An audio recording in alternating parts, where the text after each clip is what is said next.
अरे मी तुम्हाला सांगितलं आता परत आम्हाला सांगा तुम्ही सांगितलं ना अरे बाबा आज काय सांगितलं की 1 तारखेला हा विषय संपलेला असेल तुम्हाला हवं तसंच निकाल मिळेल एवढंच सांगितलं दुसरी एक मागणी आहे कुठून घोषणा आल्या अरे घोषणा कुठून आल्या मी स्वतःहून आलोय दुसरी एक गोष्ट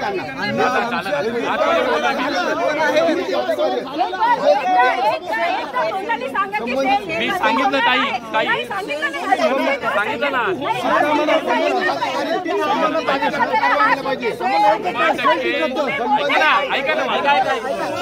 100% मी आज शब्द दिलाय गुरुदेवजींच्या समोर दिलाय की हा विषय संपलेला ऐका ना कसा संपेल ऐका ना व्यवहार कुणी केलाय त्यांना मी केलाय काय बोलताय अण्णा बरोबर आहे अण्णा बरोबर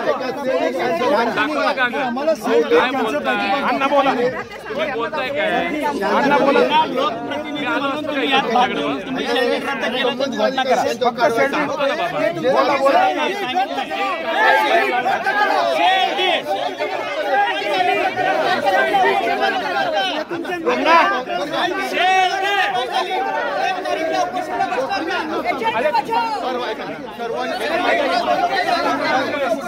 आहे ना व्हायला पाहिजे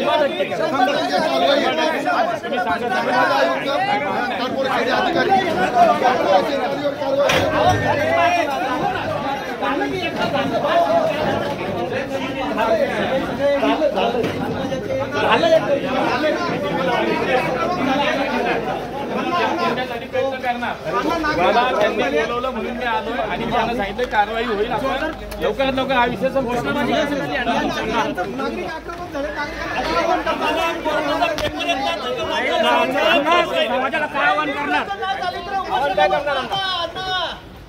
जाऊ द्या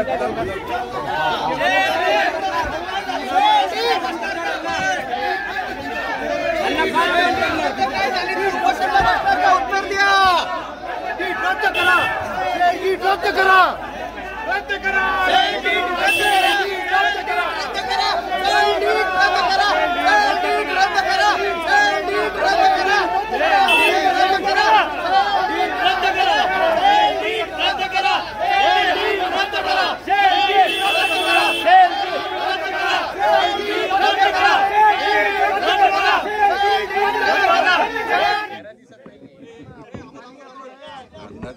तुम्ही सांगितलं की मी चालू करतो ओके म्हणा तुम्ही मुख्यमंत्र्यांची भेट घेतली आणि आज जैन बोर्डिंग मध्ये आलेला आहात नेमकं काय चर्चा केलेली आहे काल माननीय देवेंद्रजींची मी जी काय भेट घेतली ती सातत्यानं तुम्ही पाहिलं असेल की दर 4-5 दिवसानंतर आठवड्यात मी त्यांना भेटत असतो पुण्याचे विषय आहेत राजकीय विषय आहेत संघटनात्मक विषय आहेत निवडणुका आलेल्या आहेत त्यामुळं काल मान्य देवेंद्रजींच्या संदर्भात हा कुठलाही विषय काल झालेला नाही काही आपल्यातल्या लोकांनी हे चालवलं की मी हा विषय तिथं घेऊन गेलो किंवा जे राजकारण चाललं ते अजिबात नाही पण जैन बोर्डिंगच्या विषयात मान्य देवेंद्रजींची भूमिका स्पष्ट आहे मान्य देवेंद्रजींचं माझं सातत्यानं त्यांच्या अनेक सूचना गेल्या काही दिवसामध्ये या विषयात येत आहेत आणि म्हणून या विषयाला एक आज मला असं वाटतं की काही निर्णय पुढच्या काळात होणं अपेक्षित असेल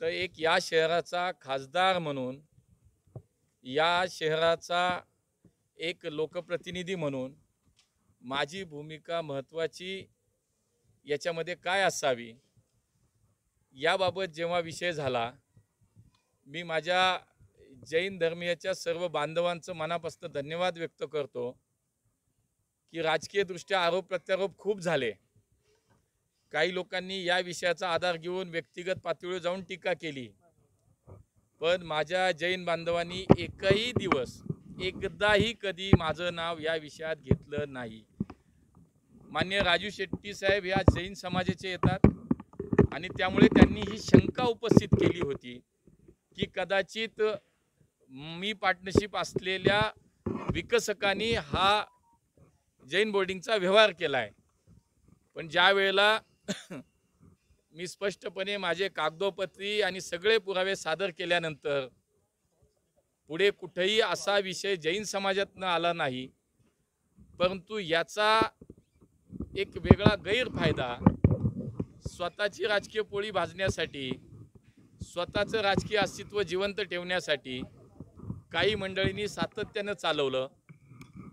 मागच्या 2 दिवसापूर्वी जैन धर्मीयांचे जे गुरुदेव आहेत, जे आज इथे या विषयासाठी स्वतःहून ते बसलेले आहेत, त्यांचं शांततेमध्ये आंदोलन चालू आहे. त्यांनी एक आव्हान केलं मला कि आप पुणे के जनप्रतिनिधि हो, पुणे के आप राजा हो, हमारे जैन समाज को आपकी सहायता चाहिए और मेरी आपसे आह्वान है कि आप यहाँ आइए, आपण इथं या आणि आमच्यासाठी उभे राहा. ज्या वेळेला एखाद्या समाजाचे धर्माचे जे गुरु असतात, साधू असतात, त्यांचा आदर, त्यांचा सन्मान हा कुठल्याही समाजाचा, कुठल्या धर्मीय माणूस हा करतो. आणि त्यांनी इथं मला प्रेमानं बोलवलं. त्यानंतर आमच्या जैन समाजाची जी शिष्टमंडळ आहेत, ज्यांनी या आंदोलनाला सुरुवात केली, त्यातल्या सगळ्यांशी माझं मागच्या 2-3 दिवसात व्यक्तिगत स्वरूपात त्यांचा सुद्धा संपर्क होता. त्यांनी सुद्धा सांगितलं की गुरुदेवांनी आपल्याला बोलवलंय, आपण दर्शनाला या, म्हणजे थोडं काय जे राहिलंय तो पडदा क्लिअर होईल. तुमच्याबद्दल समाजाची स्पष्ट भावना आहे. याच्यामध्ये कागदपत्र पाहिल्यानंतर तुमचा कुठेही सहभाग नाही हे समाजाला माहिती, आणि आपणही पाहिलं असे अनेक व्हिडिओज, अनेक स्टेटमेंट जैन समाजाच्या माध्यमातून झाली. आजही दुपारी माननीय गुरुदेवजींच्या आदेशानं जैन समाजाचं एक शिष्टमंडळ, माननीय कुमारजी मला वाटतं त्याच्यामध्ये आपण आणि आपले काही सहकारी त्या ठिकाणी भेटायला आले. आणि आज गुरुदेवजी आहेत, आपण भेटायला या, या विषयावरती कायमस्वरूपी तोडगा काढण्यासाठी तुम्ही आमच्या सोबत उभे राहा, आम्हाला सहकार्य करा, अशी एक भावना त्यांनी व्यक्त केल्यानंतर ताबडतोब त्यांच्यासोबत लगेचच मागे मी या ठिकाणी आलो. माननीय गुरुदेवजींनी जी अपेक्षा व्यक्त केली, पहिली तर मी भूमिका माझी ही मांडली, जर मी याच्यामध्ये कुठं माझा सहभाग असता, माझ्या ओळखीची माणसं नाही आहेत का, तर आहेत, पण प्रत्यक्ष या सगळ्या विषयात माझा कुठेही सहभाग नाही हे निश्चित आहे. आणि मी ते पुराव्यानिशी सादर केलंय. आणि मग इथं येताना जर माझा त्याच्यामध्ये काही सहभाग असता तर मी इथं येताना 100 वेळा विचार केला असता, आलो नसतो. पण समाजाची भावना स्पष्ट आहे, निर्मळ आहे, स्वच्छ आहे, आणि माझ्याही या विषयातली भूमिका स्पष्ट आहे. आणि म्हणून आज मी इथं आल्यानंतर पहिली ती भूमिका मांडली. आणि गुरुदेवजी जे आहेत त्यांनी या ठिकाणी सांगितलं की लवकरात लवकर हा विषय संपला पाहिजे, हा व्यवहार रद्द होण्यासाठी म्हणून तुम्ही प्रयत्न केले पाहिजेत, आमची तुमच्याकडनं अपेक्षा आहे.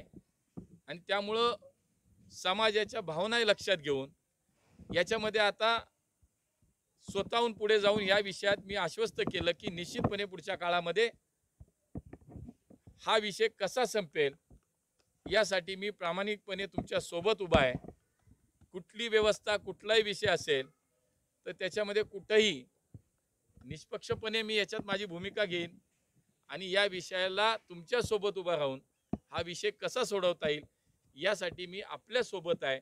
आणि म्हणून मी आज त्यांना या ठिकाणी भेटायला आलो. लवकरात लवकर या विषयातनं मार्ग निघेल.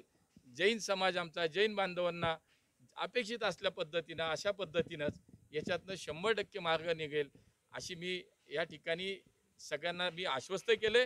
आणि मी त्या निमित्तानं त्यासाठी जैन बांधवांच्या सोबत यासाठी प्रयत्न करेन. आपल्याला वेळ झाला असं वाटत नाही का? आपल्याला यायला वेळ झाला असं वाटत नाही का? ऐका ना, 2 मिनिटं थांबा जरा. पत्रकारांना बोलू द्या. तुमच्याशी बोलतो. इथे ऐका, मी माझी भावना व्यक्त करतो. सांगितलं म्हणूनच ऐका ना कोण अरे नाही हो बाबा, आज तुम्ही आले नाही. ऐका ना, आतमध्ये नाही झालं तसं बाबा, आतमध्ये शांततेत झाले ना, सगळ्यांनी सगळ्यांचं ऐकलंय. ऐका ना, मी स्वतः सांगितलं की ज्या पद्धतीनं या सगळ्या प्रकरणात हा हा हा हा तर तोडगा काढण्यासाठीच या ठिकाणी मी त्यांची भेट घेतली आहे आणि त्यामुळे लवकरात लवकर ह्याच्यातनं मार्ग काढू असं मी आश्वस्त केलं. चला व्यवहार रद्द होणार आहे का एवढं तर सांगा. व्यवहार रद्द होणार आहे का? व्यवहार होणार आहे का?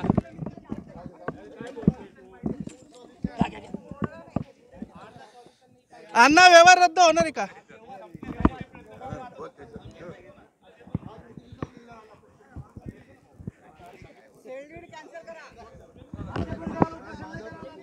व्यवहार रद्द होणार आहे का?